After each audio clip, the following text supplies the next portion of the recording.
నమస్తే అండి. ఫ్యూచర్ సిటీకి మరువేని కంపెనీ 600 ఎకరాల్లో నెక్స్ట్ జనరేషన్ ఇండస్ట్రియల్ పార్కుని అభివృద్ధి చేయనున్న వ్యాపార దిగ్గజం. ప్రారంభ పెట్టుబడి 1000 కోట్లు, 30,000 మందికి ఉద్యోగ అవకాశాలు. టోక్యోలో సీఎం రేవంత్ రెడ్డి సమక్షంలో సంతకం. జైకాతో ముఖ్యమంత్రి నేతృత్వంలోని ప్రతినిధి బృందం భేటీ. మెట్రోకు 11,693 కోట్ల రుణం అందించాలని ప్రతిపాదన. జపాన్ పర్యటనలో తొలి రోజునే ముఖ్యమంత్రి రేవంత్ రెడ్డి బృందంతో గురువారం కీలకమైన పెట్టుబడుల ఒప్పందం కుదిరింది. ఆ దేశానికి చెందిన వ్యాపార దిగ్గజం మారువేని కంపెనీ తెలంగాణలో పెట్టుబడులకు ముందుకొచ్చింది. ఈ సంస్థ ప్రపంచవ్యాప్తంగా 65 దేశాల్లో 410కి పైగా గ్రూప్ కంపెనీల ద్వారా వ్యాపార కార్యకలాపాలు నిర్వహిస్తుంది. ఆహారం, వ్యవసాయ ఉత్పత్తులు, లోహాలు, గనులు, ఇంధనం, విద్యుత్, కెమికల్స్, మౌలిక సదుపాయాలు, finance, leasing, real estate, aerospace, mobility రంగాల్లో అగ్రగామిగా ఉంది.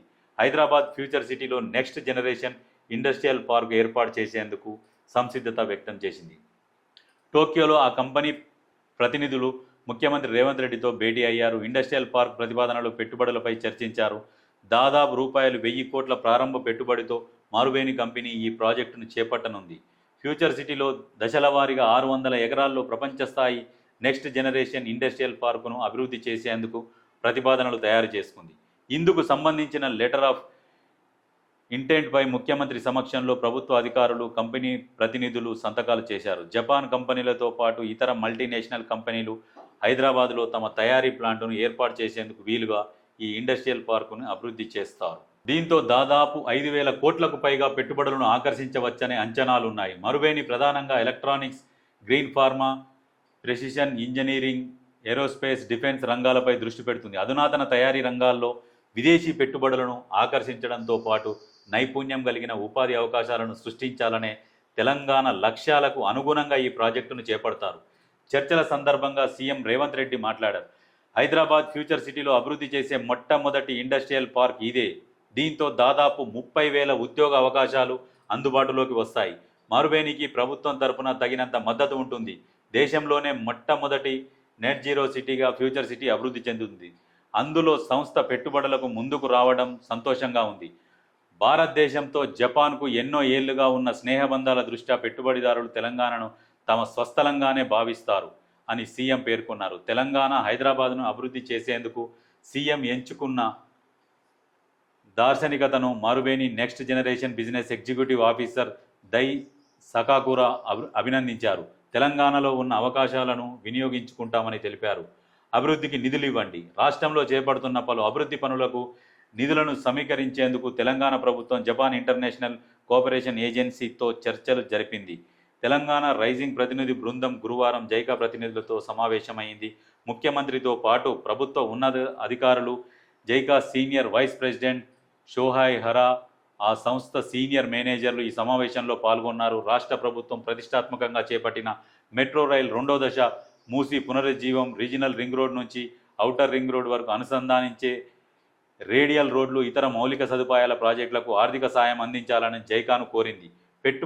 పెట్టుబడిదారులను ఆకర్షించేలా తెలంగాణ ప్రభుత్వం అమలు చేస్తున్న సానుకూల విధానాలు ప్రపంచ పెట్టుబడులకు గమ్యస్థానంగా హైదరాబాద్ను అత్యంత ఆకర్షణీయమైన నగరంగా అభివృద్ధి చేసేందుకు చేపట్టిన మౌలిక సదుపాయాల ప్రాజెక్టుల గురించి ముఖ్యమంత్రి ఈ సమావేశంలో వివరించారు. కేంద్ర ప్రభుత్వం, రాష్ట్ర ప్రభుత్వం సంయుక్తంగా 24,269 కోట్ల అంచనాలతో చేపట్టనున్న మెట్రో రైల్ 2వ దశ ప్రతిపాదనలు ఇప్పటికే కేంద్రం తుది పరిశీలనలో ఉన్నాయని జైకా బృందానికి తెలిపారు.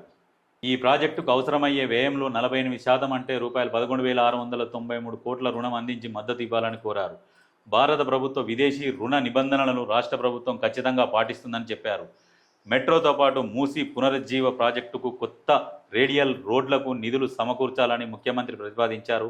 హైదరాబాద్ నగరాన్ని న్యూయార్క్, టోక్యో లాంటి ప్రపంచ నగరాలతో సమానంగా అభివృద్ధి చేయాలనే తన ఆలోచనలను వారితో పంచుకున్నారు. తెలంగాణతో ఏళ్లుగా సంబంధాలున్నాయని జైకా సీనియర్ వైస్ ప్రెసిడెంట్ షోహై హరా తెలిపారు. మెట్రో రైలు విస్తరణతో పాటు అర్హతలున్న ఇతర అభివృద్ధి ప్రాజెక్టులకు జైకా నుంచి ఆర్థిక సాయం పొందేందుకు కేంద్ర ప్రభుత్వాన్ని సంప్రదించాలని ముఖ్యమంత్రికి విజ్ఞప్తి చేశారు. ఈ సమావేశంలో రాష్ట్ర పరిశ్రమలు, ఐటీ శాఖ ప్రత్యేక ప్రధాన కార్యదర్శి జయేష్ రంజన్, సీఎం ముఖ్య కార్యదర్శి V Seshadri, metro rail MD NVS Reddy, HMDA commissioner Sarfaraz Ahmed, CM ప్రత్యేక కార్యదర్శి అజిత్ రెడ్డి, టీజీఐఐసి ఎండి విష్ణువర్ధన్ రెడ్డి, తెలంగాణకు చెందిన ఇతర సీనియర్ అధికారులు పాల్గొన్నారు.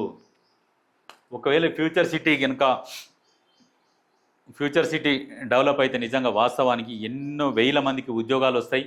నిజంగా ప్రతిపక్షాలు కూడా అన్నిటికీ సహకరించాలి. ఇదొకటే అని కాదు, ఇంకా టీజీఐఐసికి ఇప్పింది ఇప్పుడు ఏవి అక్కడ ఉన్న భూములు ఇప్పుడు ఆల్రెడీ ఇప్పుడు అది సద్దుమణిగింది. నెక్స్ట్ మంత్ వరకు కోర్టు ఇప్పుడు ఆపాలని చెప్పేసి ఇప్పుడు ఏంటంటే ఇప్పుడు మొన్న హెచ్సియు భూముల గురించి కూడా సుప్రీంకోర్టు స్టే ఆర్డర్ ఇచ్చింది. నెక్స్ట్ మంత్ వరకు అని. అది అయిపోయినాక కూడా అది కూడా ఓకే అయితే ఈ future city plus TGIC industrial infrastructure అదొకటి, ఈ ఫ్యూచర్ సిటీ ఒకటి, ఇవన్నీ ఏంటంటే హైదరాబాద్ని ప్రపంచ పటంలో ఒక అభివృద్ధి నగరంగా మాత్రం ఖచ్చితంగా చూపెడతాయి. ఇవి రెండు కనుక సక్సెస్ అయితే 100% ప్రపంచ పటంలో హైదరాబాద్ని టోక్యో, లండన్ ఈ నగరాల జాబితాలో చేరబోతుంది హైదరాబాద్.